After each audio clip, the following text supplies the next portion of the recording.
ito na naman. Ang ano, tingnan niyo yung pong paligid oh.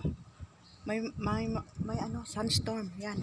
Hindi na halos makita yung mga kabahayan. Kaya itong mga ano ko, kanina ko pa to labas-pasok ko dito sa mga damit dahil umuulan, tapos ito naman hindi na makita ang buong bahay.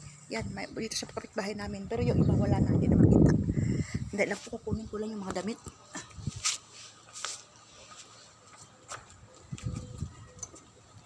Kalalagay ko lang po nito, kaya lang ito dumati ang hindi magandang panahon.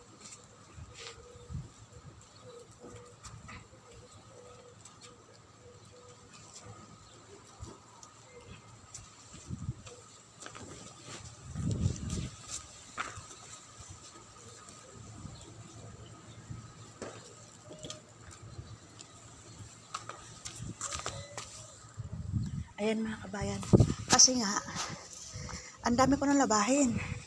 So tingnan mo naman ang panahon ngayon. Ayan, ulan, init, tapos tingnan niyo po. Ayan, sobrang usok na. Ayan, baka mamaya-maya matindi pa yan. Ayun oh, tindi na oh. Hindi na nakikita. Ito na lang malalapit dito ang nakikita pa.